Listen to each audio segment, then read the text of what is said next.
Hello दोस्तों।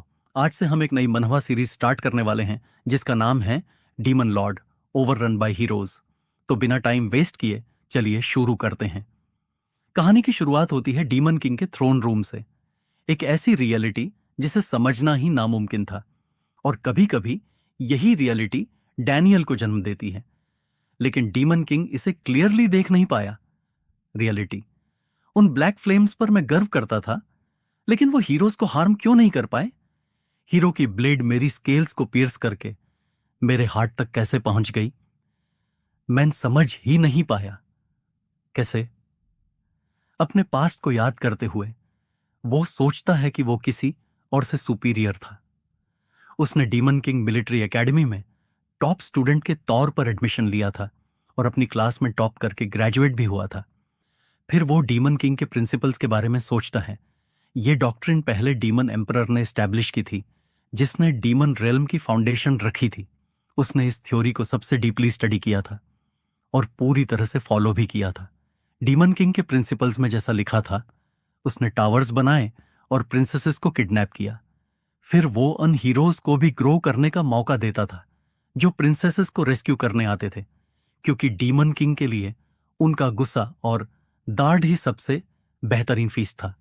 उन्हें जल्दी मार देना काफी ट्रबलसम होता, इसलिए डॉक्ट्रिन सिखाता था कि उन्हें डिवावर करने से पहले उन्हें अच्छे से नर्चर करो। एक स्ट्रॉन्गर हीरो और भी ज्यादा डिलीशियस होता है। डीमन किंग इन प्रिंसिपल्स को किसी भी और से ज्यादा फेथफुली फॉलो करता था, और इस पूरी दुनिया को कंकूर करना बस वक्त की बात थी। जैसे जैसे उसने हीरोज और कई दूसरों का सौरव और रेज अब्सॉर्ब किया, वो सबसे पावरफुल डीमन किंग बन गया। और फिर भी मैन ही क्यों गिरा? आखिर कैसे? तभी एक हीरो उसके सामने खड़ा होता है और उसे देखकर कहता है, डेमन किंग के बस्टर्ड्स हमेशा ऐसे ही एंड होते हैं। हूं? हीरो कहता है कि तुम खुद ही ऐसी सिचुएशंस क्रिएट करते हो। फिर भी जब ऐसा होता है, तुम्हारे चेहरे पर हमेशा इतनी डिसबिलीफ वाली एक्सप्रेशन क्यों होती है? ये मैं समझ ही नहीं पाता। डीमन किंग गुस्से में कहता है, तुम क्या बकवास बोल रहे हो? हीरो जवाब देता है, नॉनसेंस। तुम हमेशा सबसे फेमस प्रिंसेस को किडनैप करके एक सिग्नल भेजते हो, जैसे डीमन किंग ने मूवमेंट शुरू कर दी हो, और इसलिए हीरोज तुम्हें रोकने आ जाते हैं। हीरो गुस्से में आगे कहता है, आर यू इडियट्स? अगर मैं होता तो मैंने किंग को ही मार दिया होता। इसे पूरा किंगडम कैओस में चला जाता। डीमन किंग मन ही मन में सोचता है, अगर मैन किंग को किडनैप करता तो जिन लोगों में कॉन्क्वेस्ट की डिजायर होती, वो आपस में ही लड़ना शुरू कर देते, और फिर उनका गुस्सा सिर्फ मुझ पर डायरेक्टेड नहीं होता।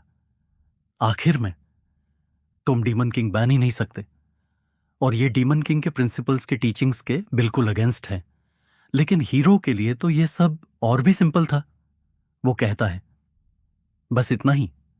अगर हम टावर नहीं जाते तो तुम सूटेबल मॉन्स्टर्स विलेज में भेज सकते हो और उन्हें डिलीजेंटली ट्रेन भी कर सकते हो। इसके लिए हम ग्रेटफुल क्यों ना हो? फिर हीरो टावर की तरफ देखकर कहता है, और जब हम टावर तक पहुंच जाएंगे तब क्या? वहां तो और भी बेटर है। फर्स्ट फ्लोर पर हमेशा वीक मॉन्स्टर्स होते हैं, इसलिए हम अपने लेवल के अकॉर्डिंग ट्रेनिंग कर सकते हैं और अपनी स्किल्स को इंप्रूव कर सकते हैं। डीमन किंग मन ही मन में सोचता है, हीरो को बीच में मरने नहीं देना चाहिए, ताकि वह और ज्यादा एनर्जी गेदर कर सके। यही तो डीमन किंग के प्रिंसिपल्स की टीचिंग है।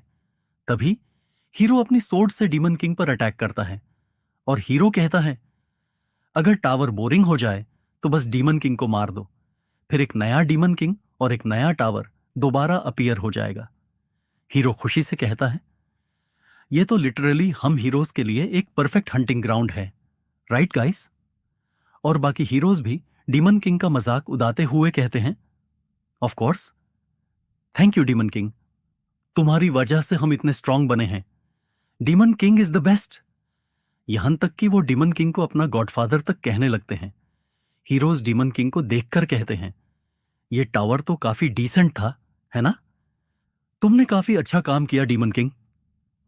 Thanks for providing us the ultimate hunting ground. Demon king गुस्से और डिसबिलीफ में सोचता है, गॉडफादर, मेरा मतलब मेरा टावर, तुम्हारा हंटिंग ग्राउंड। लेकिन हीरो अभी भी उसका मजाक उड़ाते हुए कहता है, स्टिल तुम प्रिटी स्ट्रांग हो। इस बार तो काफी हीरोज मर भी गए। Well, I guess demon king को मारने के बाद मैं प्रिटी फेमस हो जाऊंगा। I can't complain. फिर हीरो डीमन किंग को देखकर कहता है, then take care demon king. Demon king hero की बात सुनकर गुस्से में सोचता है, एक मेरे हीरो मुझे हंसाओ मत। इस तरह ह्यूमिलिएट होने के बाद आखिर दे। आखिर डीमन किंग के प्रिंसिपल्स थे क्या? डीमन किंग सोचता है, मैं इतनी आसानी से नहीं मर सकता। मैं लेकिन डीमन किंग हार मानने को तैयार नहीं था। वो पूरी ताकत से चिल्लाता है, I am the demon king. लेकिन हीरो बिना किसी रेहाम के डीमन किंग की गर्दन काट देता है और डीमन किंग वही जमीन पर गिर जाता है। जमीन पर पड़े हुए डीमन किंग को अपने सामने खड़े लोग दिखाई देते हैं और वो सोचता है, जो लोग मेरे सामने खड़े हुए थे वो सब। फिर उसकी नजर सामने पड़ती है, वो इसकी कीमत चुकाएंगे। तभी हीरो अपनी सोर्ड के साथ खड़ा होकर कहता है, मेरे हेड को टच मत करना, ये हॉर्न्स मेरे हैं। लेकिन डीमन किंग अपनी आखिरी ताकत लगाकर कहता है, चाहे मुझे अपनी आखिरी लाइफ ही क्यों न देनी पड़े। हीरो अचानक रुक जाता है और डीमन किंग की पावर रिलीज होने लगती है। डीमन किंग को रियलाइज होता है, प्रिंसिपल्स गलत थे। अगर मुझे पहले पता होता कि हीरोज भी डीमन किंग के प्रिंसिपल्स का यूज करके डीमन किंग को मार सकते हैं, तो मैं उन्हें कभी फॉलो ही नहीं करता। अगर मुझे एक और चांस दिया जाता तो उस वक्त वो प्रिंसिपल्स और मैं शायद उन प्रिंसिपल्स को सीधा कचरे में फेंक देता। उसके बाद टावर में एक बहुत बड़ा ब्लास्ट होता है। ब्लास्ट के बाद सब कुछ अंधेरे में चला जाता है और फिर एक आवाज सुनाई देती है, ये पहले बेरजेडेयस। ब्लास्ट के बाद डीमन किंग की आंखें शॉक से खुल जाती हैं और धीरे धीरे उसे समझ आता है कि वह अपने पास्ट में वापस आ चुका है। वो खुद को डीमन किंग मिलिट्री एकेडमी में पाता है। चेयरमैन उसे देखकर कहता है, बेरजेडियास, ग्रेजुएशन के दिन एक प्रोडिजी की तरह बिहेव क्यों नहीं कर रहे हो? डीमन किंग अपने रेड बैज को देखता है। ये वही बैज था जो डीमन किंग मिलिट्री एकेडमी से ग्रेजुएट होने वाले स्टूडेंट्स को दिया जाता था। और तब उसे समझ आता है, ये जगह 15 साल पहले की डीमन किंग मिलिट्री एकेडमी की ग्रेजुएशन सेरेमनी है। अब ग्रेजुएशन सेरेमनी शुरू होती है और सभी ग्रेजुएट्स को स्टेज पर बुलाया जाता है। बेरजे दियास के मन में एक थॉट आता है, मैं ये नहीं जानता कि मैं पास्ट में क्यों वापस आया हूं, लेकिन ये मेरे लिए एक अपॉर्चुनिटी है। अब नए डीमन किंग बनने वाले ग्रेजुएट्स अपना ऑथ लेने वाले थे और सबसे पहले बुलाया जाता है टॉप ग्रेजुएट बेरजेडेयस को। उसके सामने डीमन किंग के प्रिंसिपल्स डिस्प्ले किए जाते हैं। ये वही प्रिंसिपल्स थे जिन्हें उसने अपनी प्रीवियस लाइफ में बार बार पढ़ा था। उसने उन्हें एक भी वर्ड मिस किए बिना याद कर रखा था। लेकिन अब इन प्रिंसिपल्स को देखते ही उसके मन में सिर्फ एक ही बात आती है, ये प्रिंसिपल्स उसने अपनी पूरी लाइफ फॉलो किए थे और इसी गार्बेज ने उसे हीरोज के लिए एक टॉय बना दिया था। इसके बाद बेर्ज सोचता है, अब मुझे ये प्रिंसिपल्स सबके सामने पढ़ने पड़ेंगे और फिर सबके सामने इन्हें फॉलो करने की कसम भी खानी पड़ेगी। बेर्ज प्रिंसिपल्स को देखकर गुस्से में डांट पीसने लगता है। तभी उससे कहा जाता है, बेरजेडियास, प्लीज डीमन किंग के प्रिंसिपल्स को लाउड में रीड करो। लेकिन बेर्जे सीधा जवाब देता है, मैं नहीं कर सकता। उसके जवाब से वहां मौजूद सभी ग्रेजुएट्स हैरान रह जाते हैं और फिर बेर्जे गुस्से में चिल्लाता है, मैं ऐसी स्टूपिड ओथ नहीं ले सकता। ये प्रिंसिपल्स फॉलो करना ही फॉलिश और इंसेन है। फिर बेर्ज सबके सामने डीमन किंग के प्रिंसिपल्स को देखकर कहता है, ये डीमन किंग के प्रिंसिपल्स गार्बेज हैं। उसकी ये बात सुनकर पूरी एकेडमी शॉक में रह जाती है, क्योंकि ये बात किसी और ने नहीं बल्कि एकेडमी के टॉप ग्रेजुएट बेरजेडियास ने कही थी। और इसी के साथ चैप्टर 1 यहीं एंड होता है। अगर आपको ये वीडियो पसंद आया हो तो वीडियो को लाइक करना और चैनल को सब्सक्राइब करना मत भूलना।